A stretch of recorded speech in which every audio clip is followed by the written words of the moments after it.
I think that if you train for stress, and the long and the short of it is, if you don't train, you're going to freeze. For and sure. if you freeze, you're going to die probably. Atomic Souls podcast. Or do your natural response? Because my natural response is freeze. His would be to beat the shit out of somebody. Well, that's why I was trained to eliminate threat. The goal isn't for us to walk away; it's for me to walk away.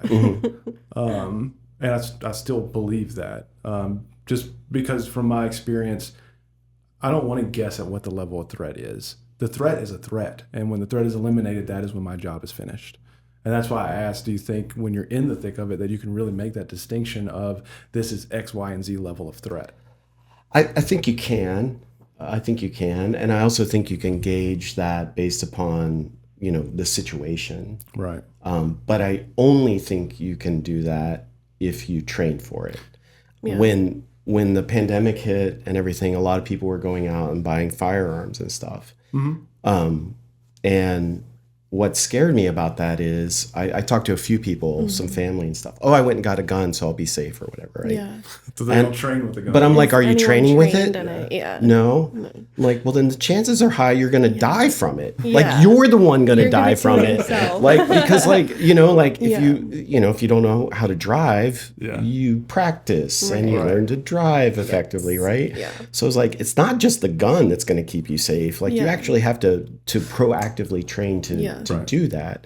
So yes, I do think, that police do this all the time. Well, right? that was why I brought the question up, is because now you're getting into the debate of proper utilization of force for police. And in that degree, I think a lot of times it's really hard to identify what the level of threat is.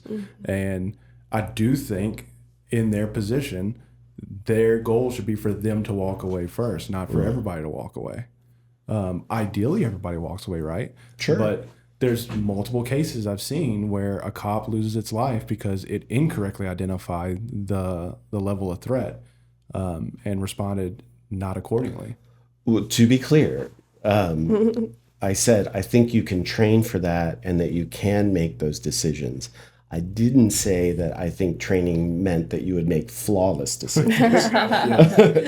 So I'm not saying that you'll get it perfect, but I am saying if you don't train, chances are much, much higher that you're not going to walk away from that situation. For sure. I'm curious. Yeah. Well, I was thinking when you said with the gun stuff, I have so many friends, because I'm wholeheartly, I appreciate everybody. I think everybody should have a gun, but I also think everybody should train with a gun. Not have one if you're not trained. You're talking about a deadly weapon. Same thing with a knife. Like, you shouldn't carry a pocket knife if you've never opened it up, cut anything before. I'm not trained in a knife. Right. I would cut myself. Right. But, back to the concept of our kid hitting somebody. It's because they never got hit back yet. Well, if you have the threat of gunshot constantly applicable to you doing something to somebody else, you're going to really think hard before you do something to somebody else.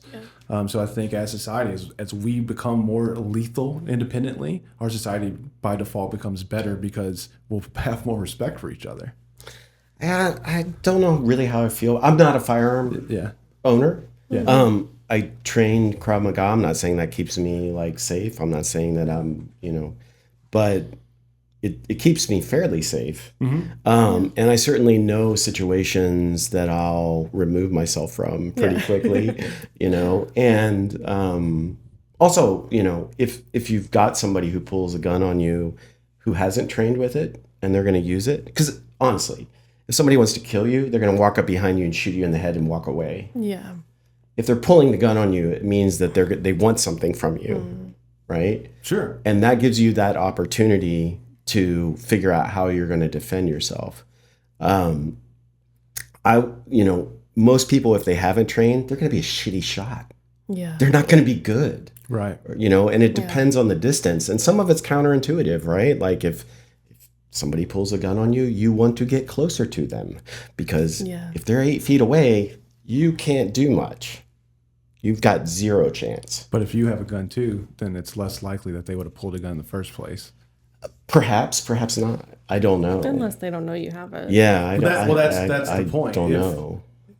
if you look, and again, you can manipulate stats, so I'm sure somebody will disagree with this, but you can look at a direct correlation to violent crime with the reduction in firearms to the public, legal firearms. Because you can walk into a city that has massive gun laws and say, the likelihood of you having a gun when I go to rob you is low.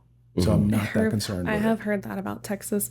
People coming from like California, they'll say like, you never know who has a gun here. So, you know, like stay in line in Texas because you're more likely like someone could like pull a gun and shoot you. So I mean, I don't know statistics about any of that, but I see what you're saying. I mean, the other day I was walking down I was going home from work and I was on the airport and there was a guy by coming up airport who had a broadsword, you know, like Conan, you know, on his back. Like, you know, the thing was like 6 feet long or something. I was like, well, I guess it's open carry. Nobody's going to fuck with him. Nobody's going to mess with him with his broadsword. I was like, interesting. You just assume everyone in Texas has a gun on them, so you don't fuck with people in Texas. It's kind of the mentality. Yeah, that's the point that I'm making is that you don't know if each individual is concealed carrying, but if you know that there's a culture of an area in general they have guns, then you're a lot less likely to try and do something that would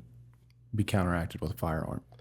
I mean, that makes sense to me. You know, I'm not really inclined to start things with people anyways. So, you know, I'm not an aggressive person by nature, which I found kind of interesting training because I was like, I figured I was going to hate it. Right. I figured I'd get in there and I'd be like, well, this is going to be for meatheads and, you know, whatever. And, but I wound up loving it because it taught me to think through situations, not just like getting attacked, just stuff like we would drill like situations like if there was a mass trampling, let's say you're at a concert and there's 5,000 people that all of a sudden decide they're going that way, right? So we would train scenarios like that where you're in this very congested area or like you would be on the ground and you had to crawl through people that were, you know, up. So it wasn't just like violence or mitigating violence. It was also just thinking through like spatial awareness, where you're at, the situation, the people that are around, just being aware. That's the concept of, you know, speak softly but carry a big stick, right? Like the best way to be peaceful is to be capable of great violence. Yeah. Because once again, it is a huge deterrent for anybody to not be peaceful with me if they know I'm capable of great violence. Absolutely. I mean, that was one thing that I really did like about the good gyms that I went to. If somebody trained well or long and they were really committed to it, they had no interest in getting in a fight whatsoever. Right. Yeah.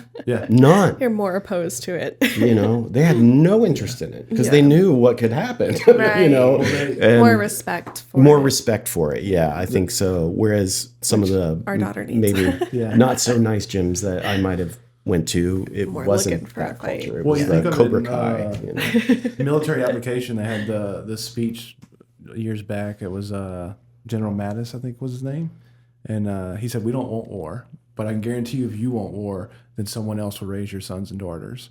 And I think that's the concept. Like, that's somebody that's been in the military for, you know, however many years. He truly does not want war. He knows what that means. Yeah. But he's very capable of it. Right.